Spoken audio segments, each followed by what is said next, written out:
In literally hundreds of conversations with Prime Minister Netanyahu, I have made clear that continued settlement activity would only increase pressure for an international response. We have all known for some time that the Palestinians were intent on moving forward in the UN with a settlements resolution. And I advised Prime Minister repeatedly that further settlement activity only invited UN action. Yet the settlement activity just increased, including advancing the unprecedented legislation to legalize settler outposts that the Prime Minister himself reportedly warned could expose Israel to action at the Security Council and even international prosecution before deciding to support it. In the end, we could not, in good conscience, protect the most extreme elements of the settler movement as it tries to destroy the two-state solution. We have to be clear about what is happening in the West Bank.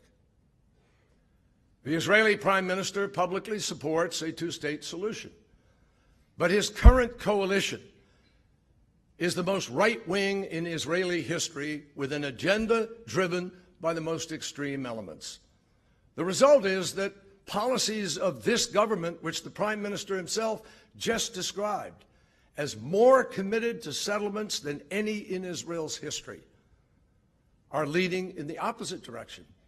They're leading towards one state.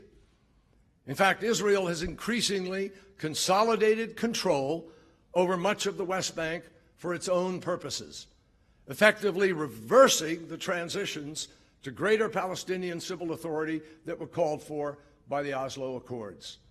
I don't think most people in Israel, and certainly in the world, have any idea how broad and systematic the process has become. But the facts speak for themselves. The number of settlers in the roughly 130 Israeli settlements east of the 1967 lines has steadily grown. The settler population in the West Bank alone, not including East Jerusalem, has increased by nearly 270,000 since Oslo, including 100,000 just since 2009, when President Obama's term began. There's no point in pretending that these are just in large settlement blocks. Nearly 90,000 settlers are living east of the separation barrier that was created by Israel itself, in the middle of what, by any reasonable definition, would be the future Palestinian state. And the population of these distant settlements has grown by 20,000 just since 2009. In fact, just recently, the government approved a significant new settlement well east of the barrier, closer to Jordan than to Israel.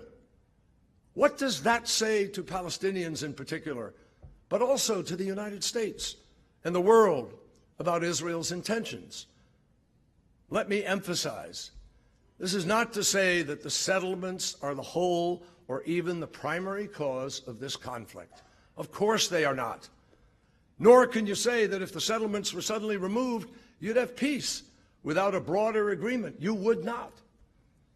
And we understand that in a final status agreement, certain settlements would become part of Israel to account for the changes that have taken place over the last 49 years. We understand that, including the new demographic realities that exist on the ground. They would have to be factored in. But if more and more settlers are moving into the middle of Palestinian areas, it's going to be just that much harder to separate, that much harder to imagine transferring sovereignty. And that is exactly the outcome that some are purposefully accelerating. Let's be clear. Settlement expansion has nothing to do with Israel's security. Many settlements actually increase the security burden on the Israeli Defense Forces. And leaders of the settler movement are motivated by ideological imperatives that entirely ignore legitimate Palestinian aspirations. Among the most troubling illustrations of this point has been the proliferation of settler outposts that are illegal under Israel's own laws. They're often located on private Palestinian land and strategically placed in locations that make two states impossible. There are over 100 of these outposts, and since 2011, nearly 1/3 of them have been or are being legalized, despite pledges by past Israeli governments to dismantle many of them. Now leaders of the settler movement have advanced unprecedented new legislation that would legalize most of those outposts. For the first time, it would apply Israeli domestic law to the West Bank rather than military law, which is a major step towards the process of annexation. When the law passed first reading in the Israeli parliament, in the Knesset, one of the chief proponents said proudly, and I quote, "Today, the Israeli Knesset moved from heading towards establishing a Palestinian state towards Israeli sovereignty in Judea and Samaria." Even the Israeli Attorney General has said that the draft law is unconstitutional and a violation of international law. Now, you may hear from advocates that the settlements are not an obstacle to peace because the settlers who don't want to leave can just stay in Palestine, like the Arab Israelis who live in Israel. But that misses a critical point, my friends. The Arab Israelis are citizens of Israel, subject to Israel's law. Does anyone here really believe that the settlers will agree to submit to Palestinian law in Palestine? Likewise, some supporters of the settlements argue that the settlers could just stay in their settlements and remain as Israeli citizens in their separate enclaves in the middle of Palestine, protected by the IDF. Well, there are over 80 settlements east of the separation barrier, many located in places that would make a contiguous Palestinian state impossible. Does anyone seriously think that if they just stay where they are, you could still have a viable Palestinian state? Now, some have asked, why can't we build in the blocks, which everyone knows will eventually be part of Israel? Well, the reason building there or anywhere else in the West Bank now results in such pushback is that the decision of what constitutes a bloc is being made unilaterally by the Israeli government, without consultation, without the consent of the Palestinians, and without granting the Palestinians a reciprocal right to build in what will be, by most accounts, part of Palestine. Bottom line, without agreement or mutuality, the unilateral choices become a major point of contention, and that is part of why we are here where we are. Now, you may hear that these remote settlements aren't a problem because they only take up a very small percentage of the land. Well, again and again, we have made it clear. It's not just a question of the overall amount of land available in the West Bank. It's whether the land can be connected or is broken up into small parcels like a Swiss cheese that could never constitute a real state. The more outposts that are built, the more the settlements expand, the less possible it is to create a contiguous state. So in the end, a settlement is not just the land that it's on, it's also what the location does to the movement of people, what it does to the ability of a road to connect people, one community to another, what it does to the sense of statehood that is chipped away with each new construction. No one thinking seriously about peace can ignore the reality of what the settlements pose to that peace. But the problem obviously goes well beyond settlements. Trends indicate a comprehensive effort to take the West Bank land for Israel and prevent any Palestinian development there. Today, the 60% of the West Bank known as Area C, much of which was supposed to be transferred to Palestinian control long ago under the Oslo Accords, much of it is effectively off limits to Palestinian development. Most today has essentially been taken for exclusive use by Israel simply by unilaterally designating it as state land or including it within the jurisdiction of regional settlement councils.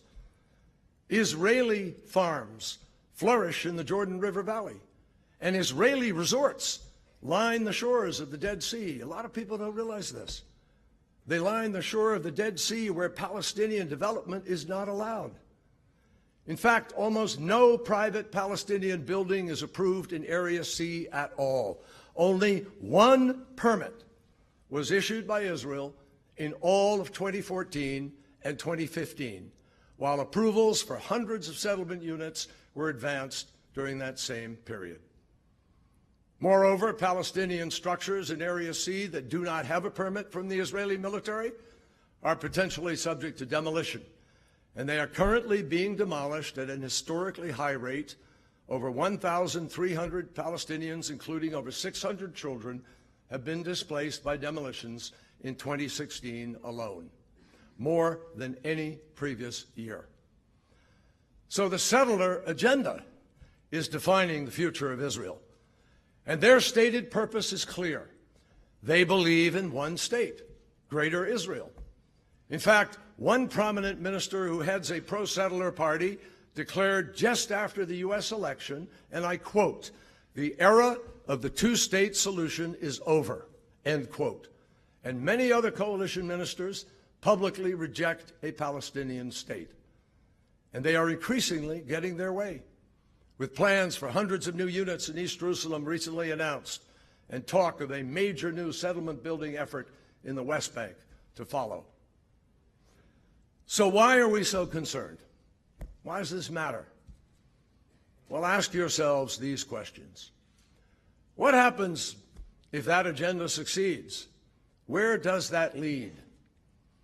There are currently about 2.75 million Palestinians living under military occupation in the West Bank, most of them in areas A and B, 40% of the West Bank, where they have limited autonomy. They are restricted in their daily movements by a web of checkpoints and unable to travel into or out of the West Bank without a permit from the Israelis. So if there is only one state, you would have millions of Palestinians permanently living in segregated enclaves in the middle of the West Bank, with no real political rights, separate legal education and transportation systems, vast income disparities, under a permanent military occupation that deprives them of the most basic freedoms. Separate and unequal is what you would have. And nobody can explain how that works. Would an Israeli accept living that way? Would an American accept living that way? Will the world accept it? If the occupation becomes permanent over the time, the Palestinian Authority could simply dissolve, turn over all the administrative and security responsibilities to the Israelis. What would happen then? Who would administer the schools and hospitals, and on what basis? Does Israel want to pay for the billions of dollars of lost international assistance that the Palestinian Authority now receives? Would the Israeli Defense Force police the streets of every single Palestinian city and town? How would Israel respond to a growing civil rights movement from Palestinians demanding a right to vote, or widespread protests and unrest across the West Bank? How does Israel reconcile a permanent occupation with its democratic ideals? How does the U.S. continue to defend that and still live up to our own democratic ideals? Nobody has ever provided good answers to those questions because there aren't any.